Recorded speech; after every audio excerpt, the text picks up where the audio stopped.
Well, you can tell the pigs are back in force, and so I think it's time to consider upgrading my anti-pig device.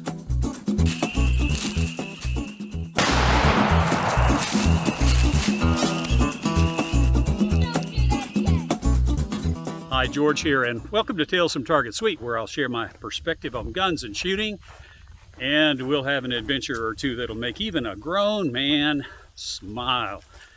And I am not talking about abandoning this sweet Ruger carbine 44 Magnum from 1972, but I am talking about looking at some new bullets.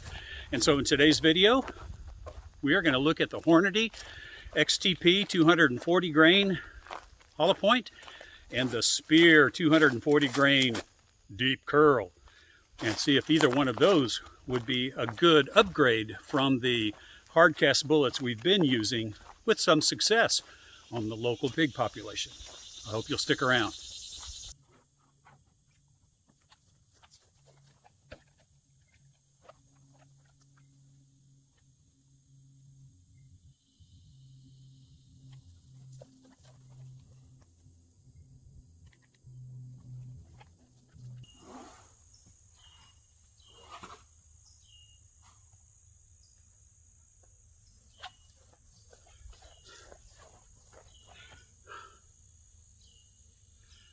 Well, before we do any serious work, and I think you can see the clear ballistics gel back there on the tailgate of that Kubota side by side, but before we do any serious work with the XTP and the deep curl, I thought we would make a mess, something we haven't done on the channel now for a while, it seems like.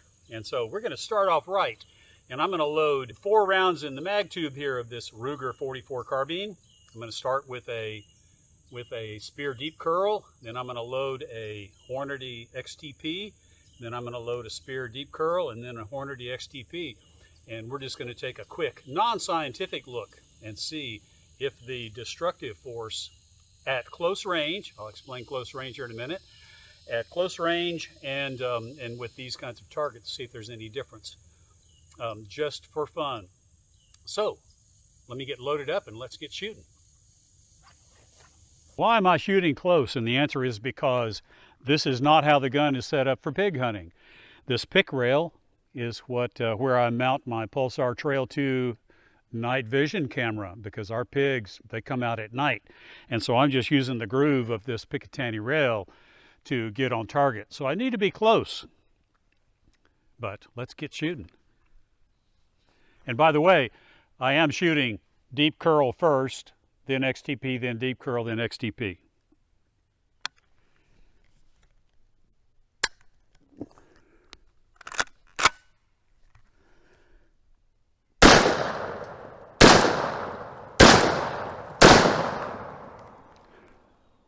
I don't know, did I get the last one or not?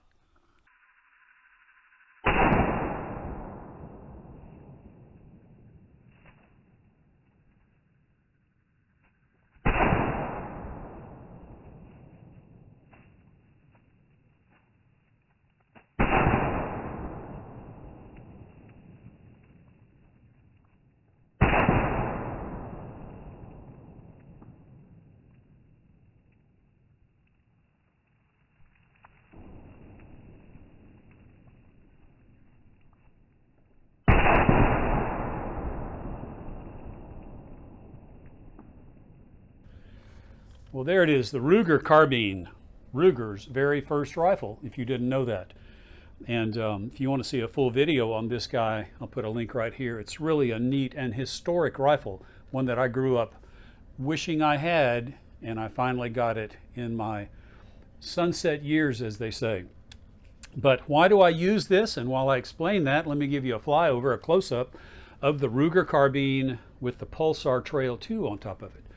And the reason I use this instead of a more modern rifle is because of size, weight, and ease to get on target. Because the kind of hunting we do here on the farm is almost all spot and stalk. And so we try to get as close as we can within safe distance now that we have the Trail 2 and we can see our way in the dark. And so we basically are spot and stalk. So that's why I like the Ruger carbine 44 Magnum, but I did kind of want to up the potential of the rounds that we're sending down range. And so what I did is I went online and looked up Hornady 240 grain XTP factory loads, and they are advertised at 1,350 feet per second. And so using the cross-reference between the Hornady reloading tables for hand loads and rifles, I picked a rifle load that was equivalent powder charge of my favorite powder for the 44 Magnum. It was an equivalent powder charge that got 1,350 feet per second in a handgun length barrel. And so basically what I have done is replicated Hornady's factory loads that we're shooting now out of the Ruger carbine. And speaking of that other rifle, here it is right here. This is a really nice modern rifle in 6.5 Grendel that my son put together for pig hunting, and it is a nice rifle, but it is a beast. It's large, it's very heavy, it weighs 10 pounds without scope, and so you put the Trail 2 on this and you're talking about a 12-pound rifle, not something that you're going to spot and stalk with. So let's head back down to the range and pop those ballistic gel and see if we can figure out what happens there and what it might mean. Okay, I've got 3 cameras that are going to be going for this ballistic gel shot. Number 1 is this camera, the A camera, I'll call it, and then I've got a slow motion camera down there, a super slow motion camera set up right next to the ballistic gel, and I also have the camera that's in the Trail 2. And so I'm going to actually move the A camera down to the ballistic gel so I can set that up for slow motion as well. And that way hopefully I can guarantee that we capture the explosive force of the deep curl, the Speer deep curl versus the Hornady XTP, as well as the penetration. We like to get that on video. And so with that said, I'm going to move this camera down there, and then we'll try to get 2 shots into that ballistic gel using a thermal camera, trying to find something that is kind of a neutral temperature right now. And so we'll see how that works. But let's get started. It'll either work or not. Okay, here we go. We'll see if this is going to work.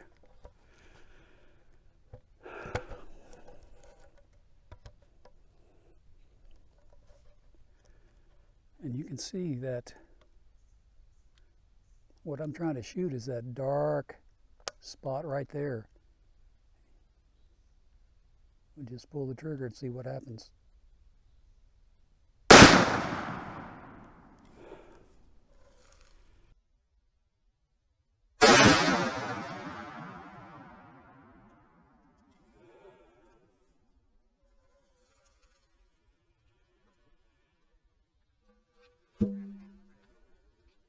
Well, that was the Speer deep curl bullet, and if you'll notice in that slow motion towards the end, you can see that the block actually rotated 180 degrees, and so the shot that went in right here actually wound up resting right here. And so now we'll put the second shot, and because I knew that I had gone down and see that the shot was here, I thought that I had actually shot in that location, and so I put the next shot, the Hornady XTP, right there.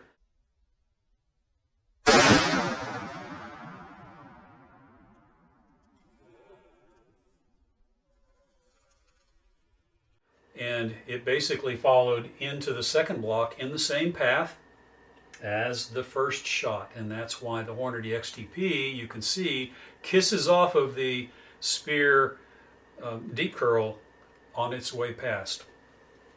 So, what are the stats? Well, first of all, the Hornady XTP penetrated about 24 inches, the deep curl 21 inches. But the deep curl retained almost all of its 240 grains, and it mushroomed out to 3/4 of an inch. Whereas the XTP was down to 215 grains when it came to rest, and it only mushroomed to about 5/8 of an inch. So what would I take? And so why did the XTP penetrate farther? Because it had a much smaller mushroom. This is a pretty impressive mushroom on the deep curl. So what do I think about these two bullets? And well, let me just say that in our world here, we don't have too many 250-pound hogs that are going to have a really thick shield. But if we did, then it might put a challenge to one or both of these bullets. I think the Hornady XTP would have the hardest time penetrating a shield, a thick shield, and maybe some shoulder bones. Whereas the Speer deep curl, the wound channel is much more consistent. The round held together much better, and I think it would penetrate even the toughest shield. So I hope to. I've got a few of these Hornady, or a few of these deep curl bullets left, not very many. And so when I go out tonight, I'm going to try the deep curl, and if I run into a big hog, then maybe we'll see if it will penetrate. Otherwise, I think the XTP is an excellent bullet especially for a softer animal like a deer, a southern white-tailed deer. So I wouldn't hesitate at all to go in the field during deer season with the Hornady XTP 240 grain. So with all that said, I just want to say thank you for watching. Subscribe if you haven't, and then click on that bell, and YouTube says you'll get notified when I upload a new video, usually on Tuesday, and today it's kind of late on Tuesday because it's just worked out that way. And so I hope you're doing well, staying healthy, and I will see you in